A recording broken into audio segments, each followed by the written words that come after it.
Madaming mga gwapong artista sa showbiz ang magkakamag-anak. Ilan sa kanila ay mga magtiyo at mga pamangkin. The Philippine Showbiz List presents mga gwapong tito at pamangkin sa showbiz. Dingdong Dantes and Paul Salas. Very proud si Kapuso Primetime King Dingdong Dantes sa kanyang pamangkin na si Paul Salas. Anak si Paul ng dating Universal Motion dancer na si Jim Salas at Michelle Solinap na pinsan ni Dingdong. Sa industriya ng showbiz, isa si Dingdong sa malalaking impluensya sa karera ni Paul. Sa panayam sa Fast Talk with Boy Abunda noong August 2024, tinanong ni Boy Abunda si Paul tungkol sa relasyon nila ng kanyang tito Dingdong. Ibinunyag ni Paul na stricto ito pagdating sa pagbibigay ng payo. Anya, si Dingdong ang tumutulak sa kanya upang mas paghusayan pa ang pagiging aktor. Makikita sa tagumpay ni Paul ang suporta ng kanyang pamilya, lalo na ang pagmamalasakit ng kanyang tito Dingdong. Jericho Rosales and John Manalo. Madalas makita sa social media ang masayang bonding na magtsuhing Jericho Rosales at John Manalo.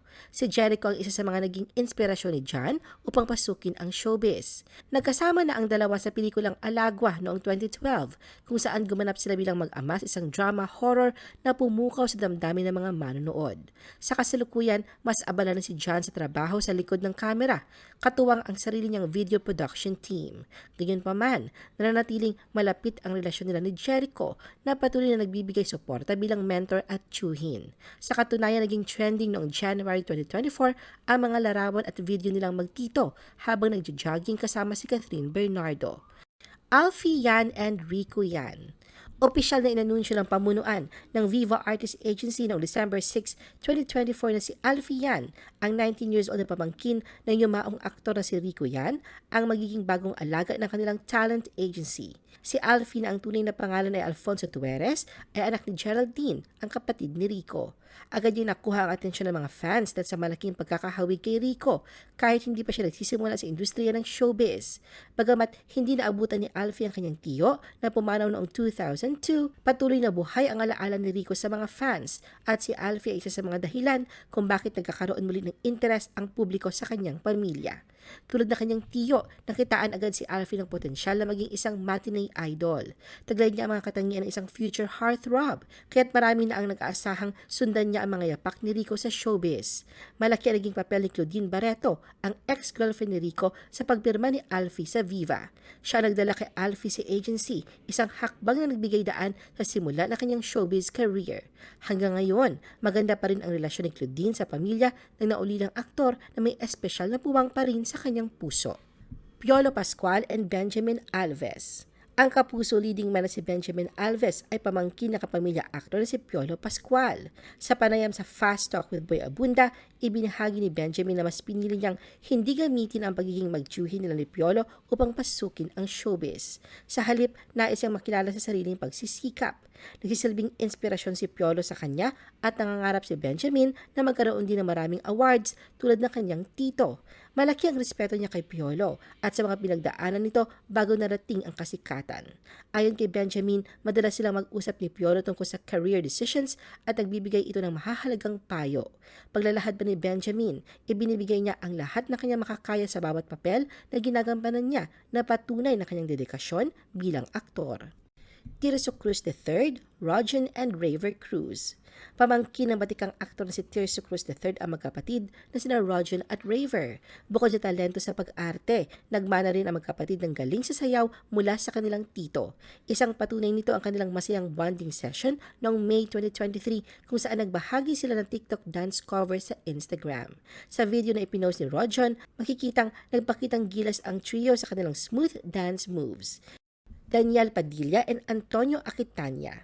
Masaya si Antonio Aquitania sa tagumpay ng showbiz career na kanyang pamangkin na si Daniel Padilla. Si Daniel na anak ni Carla Estrada ay first cousin ni Antonio. Malapit ang dalawa at maraming magagandang alaala si Antonio kasama ang kanyang pamangkin. Noong October 2018, nagbahagi si Antonio ng isang throwback photo mula 2011 sa kanyang Instagram account.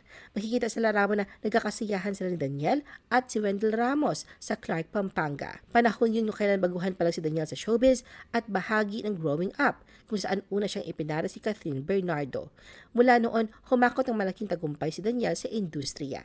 Proud si Antonio na nasaksihan ang paglago ng career ni Daniel mula sa pagiging baguhan hanggang sa pagiging isa sa mga pinakamalaking pangalan sa showbiz ngayon. Mavi Legaspi and Kier Legaspi. Magtito sina Mavi Legaspi at Kier Legaspi. Si Kier ay nakababatang kapatid ni Zorin Legaspi, ama ni Mavi. Bagamat magkaiba ng henerasyon, pareho silang bahagi ng makulay na mundo ng showbiz. Si Kier na ama ni Danny Barreto, sa dating partner na si Marjorie Barreto, ay aktibo sa industriya at bahagi ng FPJ's Batang Quiapo. Samantala si Mavi ay patuloy na umaangat bilang isa sa mga promising young stars. Ang kanilang koneksyon bilang magtiyo ay patunay ng matibay na dugo ng Legaspi sa showbiz. Enrique Hill and Dingdong Dantes. Si Enrique Hill ay tiyuhin ni Dingdong Dantes. Si Enrique ay pinsan ng ina ni Dingdong na si Mami Angeline. Magkasama na ang magtiyo sa mga pelikulang Seven Sundays at She's the One, kung saan ipinakita nila ang kanilang mahusay na pagganap sa mga malalaking proyekto. Bukod sa kanilang magandang relasyon sa likod ng kamera, parehong tinitingala ang magtiyo sa industriya ng pelikula at teleserye at patuloy na nagiging inspirasyon sa kanilang mga fans. Bernard Palanca and Johnny Revilla. Si Bernard ay pamangkin ng batikang aktor na si Johnny Revilla. Sa isang episode ng Family Feud na tampok ang pamilya Revilla, ipinakilala ni Johnny si Bernard bilang kanyang paboritong pamangkin. Ipinakita na magtiyo ang kanilang malapit na relasyon at ang suporta ni Johnny kay Bernard sa kanyang showbiz career. Sa kabila ng pagiging magkahiwalay ng kanilang henerasyon, patuloy na nagiging inspirasyon ang kanilang samahan sa industriya ng pelikula at telebisyon. Sid Lucero and Michael De Mesa. Si Sid Lucero ay anak ng batikang aktor na si Mark Hill at kapatid ni Michael De Mesa. Kamakailan lang noong March 2024, muling sumama si Sid at ang mga pinsan niyang sina Ryan at Jeff Eigenman sa sikat na I'm Just a Kid trend. Ibinahagi ni Michael, ang ama ni Ryan at Jeff, ang isang reel sa Instagram kung saan ipinakita nila ang tatlo na muling ni-recreate ang isang lumang larawan ng kanilang pagkabata. Isang magandang patunay ito ng pagmamahalan at samahan sa pamilya Eigenman. Sandro Mulak and Aga Mulak. Si Sandro Mulak at Aga Mulak ay magtiyo na si Aga ay pinsan ni Nino Mulak na ama ni Sandro. Kamakailan ipinakita ng pamilya Mulak ang kanilang buong suporta kay Sandro sa kabila ng kontrobersyang kinasangkutan nito. Ang kanilang samahan ay patuloy na nagiging inspirasyon sa marami. Nagpapakita ng malalim na ugnayan at pagtutulungan sa loob ng kanilang pamilya, lalo na sa mga hamon na dumaan sa buhay ni Sandro. Andres Mulak and Andrew Mulak. Si Andrew Mulak, isang aktor at modelo, ay nakababatang kapatid ni Aga Mulak. Si Andres ay anak ni Aga, kaya magtito sina Andrew at Andres. Pareho nilang tinahak ang landas ng showbiz at bagamat magkaiba ang kanilang henerasyon, nagpapakita sila ng malapit na ugnayan sa kanilang pamilya. Ang kanilang pagkakaugnay ay patunay na pagtutulungan at suporta sa bawat hakbang ng kanilang karera. Robin Padilla and Daniel Padilla. Isa sa mga pinakakilalang showbiz clan sa bansa ay pamilyang Padilla na patuloy na nagbibigay kulay sa industriya ng pelikula at telebisyon. Kabilang sa kanilang lahi ang magtiyuhing sina Senator Robin Padilla, ang tinaguri ang bad boy of Philippine cinema, at Daniel Padilla, ang teen king ng kanyang henerasyon. Si Daniel ay anak ng kapatid ni Robin na si Romel Padilla. Nagkasama ang magtito sa pelikulang Sa Ngalan ng Ama, Ina at Mga Anak noong 2014. Ang pelikulang ito ay nagsilbing makasaysayang proyekto dahil nagtipon ang iconic Padilla clan sa isang malaking pelikula. Ang samahan ni Robin at Daniel ay hindi lamang patunay na kanilang talento, kundi pati na rin na kanilang pagmamalasakit sa pamilya na kanilang ipinapakita sa kanilang mga proyekto at personal na buhay.